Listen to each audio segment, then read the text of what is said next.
Waalaikumsalam. Salam, Om Swastiastu, Namo Buddhaya, salam kebajikan. Yang saya hormati Bapak Panglima Kodam 1 Bukit Barisan beserta jajaran yang dengan senang hati hadir bersama-sama saya di sini. Saya selalu sama-sama beliau. Yang saya hormati Pak Pejabat Utama dari Polda, ada Pak Irwasda, Pak Dirkrim dan tim semuanya yang berkesempatan hadir. Terlebih khusus teman-teman media, awak media.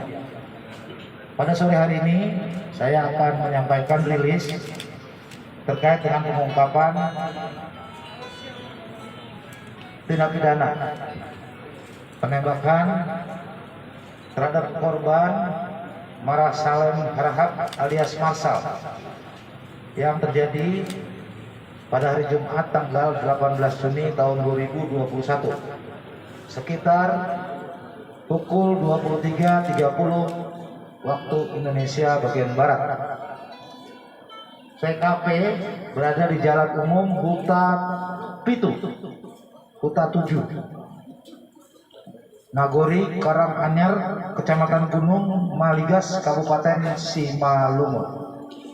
Sebagaimana tadi saya sampaikan, teman-teman sekalian, kasus penembakan yang terjadi terhadap korban itu terjadi pada hari Jumat sekitar pada hari Jumat tanggal 18 Juni tahun 2021 sekitar antara pukul 23.30 sampai dengan pukul 24 atau jam 00.00 waktu Indonesia Barat.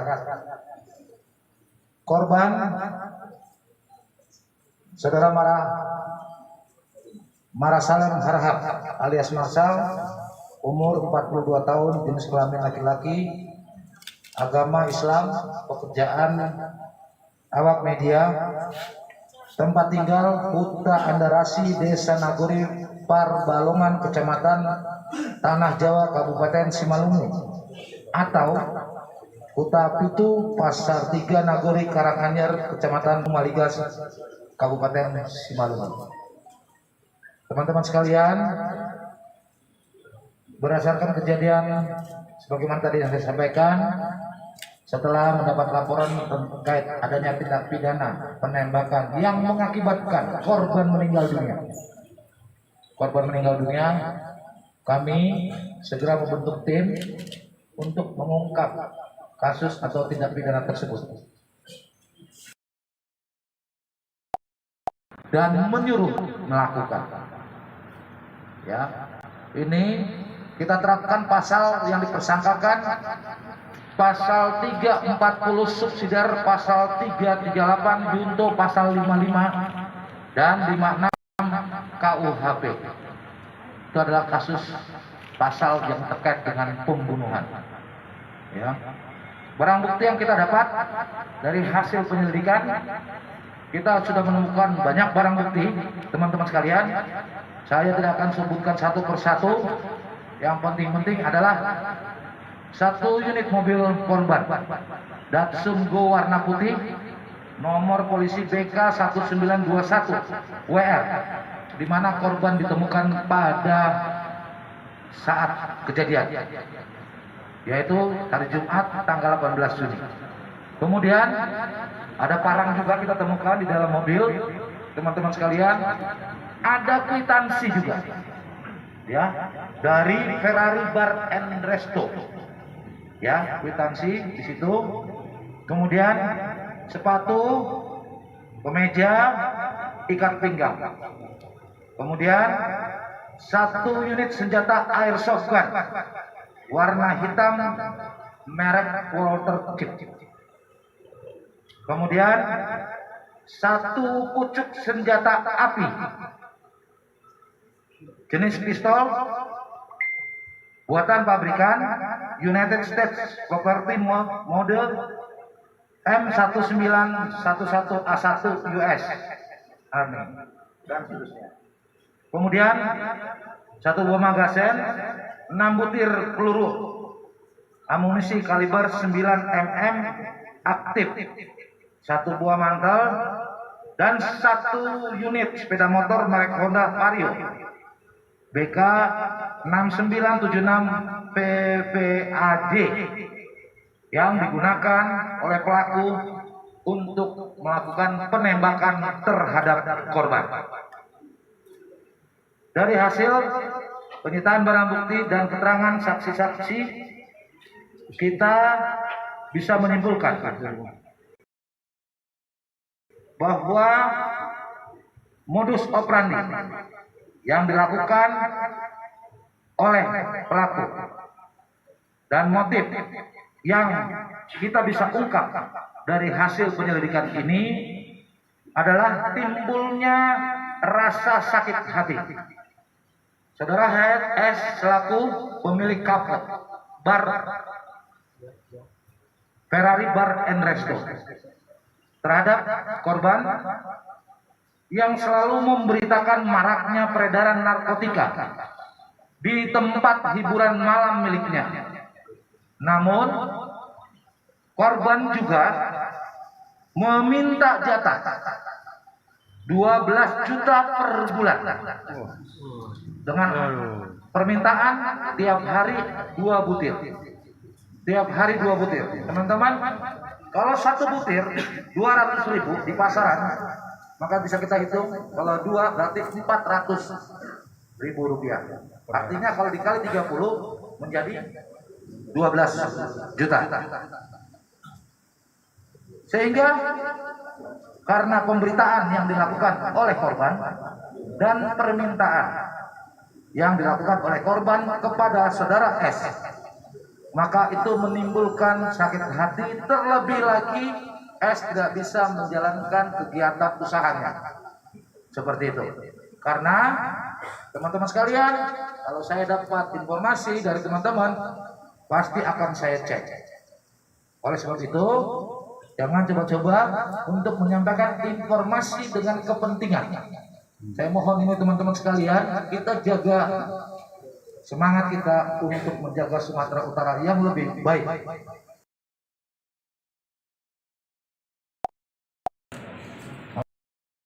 Bekerja maksimal untuk mengungkap apa kasus ini sebetulnya.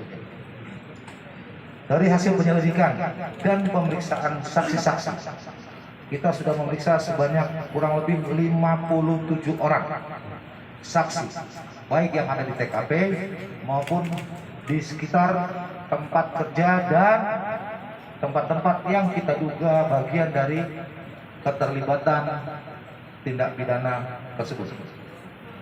Sebanyak 57 orang terdiri dari saksi yang berada di rumah korban itu sebanyak 2 orang, saksi yang kita minta keterangan dari kantor Laser News sebanyak 3 orang, saksi warung tuak sebanyak 8 orang. Tempat warung tuak ini nanti saya akan jelaskan teman-teman sekalian, ya, jelaskan kenapa warung tuak Pak Kapolda. Nanti akan saya sampaikan kepada teman-teman sekalian. Itu ada 8 orang saksi dari sekitar atau Hotel Siantar, 16 orang saksi di tempat kejadian perkara. Itu ada 23 orang, dan saksi di Bar and Resto itu sebanyak 5 orang. Kita sudah melakukan penyelidikan berdasarkan keterangan saksi dan menelusuri semua kegiatan dari korban, ya, di saat-saat hari terakhir dan jam terakhir. Karena tentu kita bekerja dari korban, teman-teman sekalian, untuk mengungkap itu, ya, serta dari hasil alat bukti yang kita temukan berupa CCTV, ya, berupa CCTV dan alat bukti lainnya.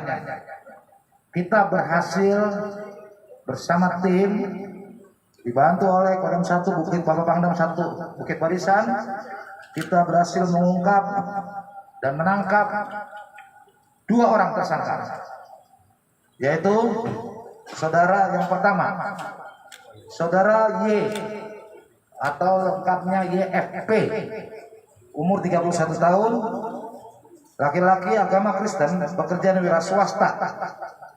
Yang bersangkutan adalah humas atau manajer di Ferrari Bar and Resto. Tempat tinggal Jalan Melati, Perum Senayan Indah, Kelurahan Tanjung Tonga, Kecamatan Siantar, Martoba, Kota Pematang Siantar. Yang kedua adalah saudara S, yaitu berumur 57 tahun, laki-laki, agama Buddha, pekerjaan wira swasta, selaku pemilik Ferrari Bar and Resto. Alamat kita ambil salah satu saja karena 3 rumahnya, Jalan Seram Bawah, nomor 42, Siantar Barat, Pematang Siantar. Dari hasil penyelidikan dan alat bukti yang kita peroleh, kepada saudara Y selaku humas untuk memberikan pelajaran kepada korban, di mana dalam satu pertemuan sebelum kejadian di akhir bulan Mei, di awal bulan Juni, tersangka S bertemu dengan saudara Y selaku humas Ferrari KTP serta bersama saudari A di rumah tersangka S di Jalan Seram Bawah, nomor 42, Siantar Barat, Pematang Siantar, di mana saudara S menyampaikan kepada saudara Y dan saudara A kalau begini orangnya cocoknya dibedil, ditembak. Ini sudah kita buktikan, kita minta keterangannya daripada saksi. Atas dasar tersebut, maka saudara Y humas bersama saudara A yang juga bertindak selaku humas di Ferrari Bar dan Resto itu menindaklanjutinya, maka direncanakanlah kegiatan untuk tindakan untuk memberi pelajaran, di mana proses ini diawali dari pertemuan antara saudara Y dan saudara A di sebuah hotel yang ada di wilayah Siantar untuk menindaklanjuti permintaan saudara S tersebut. Saudara Y, pada hari Jumat tanggal 18 Juni 2021 sekitar pukul 14.30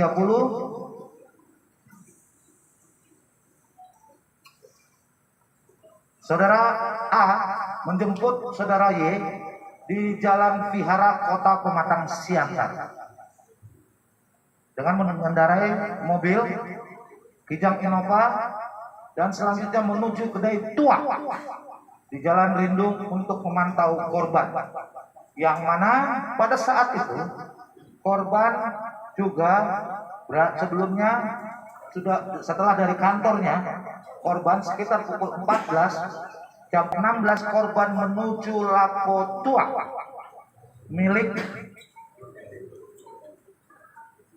Ibu Ginting di Jalan Rindung Siantar. Kemudian saudara Y melakukan pemantauan, menindaklanjuti itu saudara Y menuju rumah korban pada hari itu sekitar pukul 14.30, kemudian melakukan pengecekan, melihat rumahnya korban. Setelah saudara A di sebuah kamar di hotel tersebut, kemudian pukul 22.30 saudara Y dan saudara A menuju Ferrari Bar dan Resto untuk menitipkan sepeda motor tersangka Y. Dan dari Ferrari mereka berdua menuju Hotel Sapadia untuk meminjam sebuah sepeda motor milik rekan dari saudara A, yaitu sepeda motor merek Honda Vario BK 6976 WAJ warna hitam. Motornya mana? Motornya mana? Ada di luar? Ada di situ ya. Selanjutnya saudara Y membonceng saudara A menuju ke rumah korban di daerah Jalan Umum Buta 7, Nagori, Karanganyar, Kecamatan Gunung Maligas, Kabupaten Simalungun. Ternyata sampai di sana korban belum pulang, di mana korban saat itu setelah minum tuak di Lapo Ibu Ginting, saudara korban bersama seorang wanita menuju ke Hotel Siantar. Di sana dalam beberapa saat kemudian korban bertemu juga setelah keluar dari kamar berdua. Korban juga menuju kamar temannya yang ada di sana. Kami menduga orang yang ada di kamar sebelahnya, dan saat ini sudah kami amankan ya, dan dalam pemeriksaan tim narkotika Polda Sumatera Utara yang kami duga bagian yang tidak terlepaskan dari peredaran narkotika. Ya, setelah bertemu dengan teman-temannya di sana, korban selanjutnya kembali mengendarai mobilnya menuju rumah. Kembali tadi setelah Y dan saudara A mengecek rumah korban sekitar pukul 22 dan 23, ternyata korban tidak ada di rumahnya.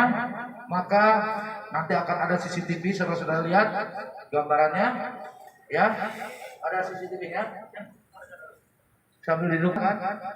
Saudara akan lihat tersangka Y kembali ya, tersangka Y kembali menuju arah Kota Siantar.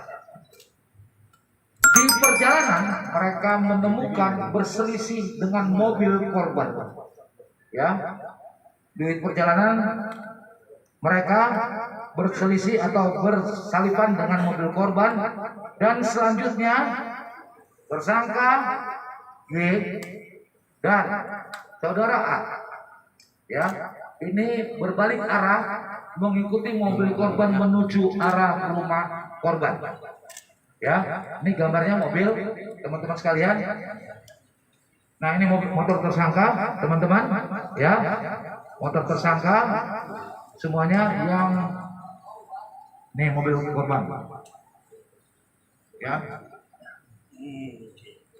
Ada lagi yang lain di gambarnya, yang lain lanjut.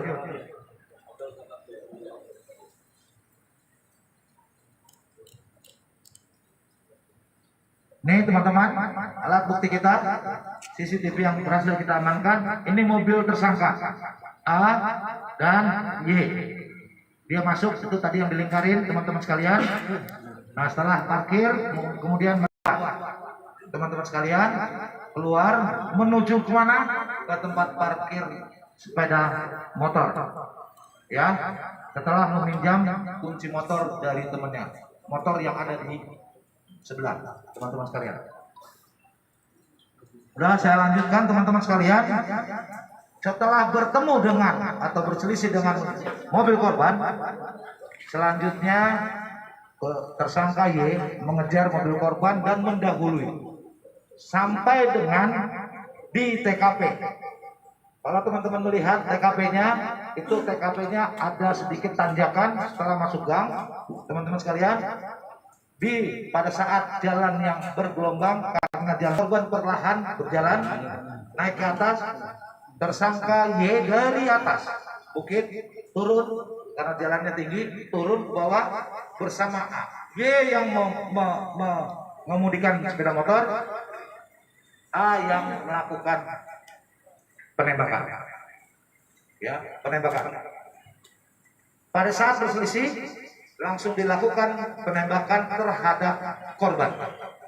Ya, pada saat berselisih karena jalannya pelan. Ya, jalannya pelan di tempat lokasi kejadian tersebut. Dan terjadilah penembakan yang mengenai bagian kaki korban di sebelah kiri paha atas, ya, pada paha sebelah kiri bagian atas, dan mengenai dari hasil otopsi yang kami lakukan, tembakan tersebut mengenai tulang korban, tulang kaki korban. Kalau saudara-saudara tahu, tulang kaki ini di bagian paha itu cukup besar dan pada akhirnya membuat tulang patah dan mengenai pembuluh arteri, ya, pembuluh arteri. Dan akibat pembuluh arteri yang terkena, maka saudara-saudara bisa tahu akan menimbulkan tumpahan atau darah yang keluar secara deras.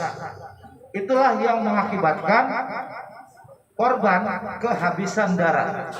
Dan ini dibuktikan dari saat korban ditemukan masih dalam keadaan hidup dan meninggalnya pada saat korban dibawa ke rumah sakit.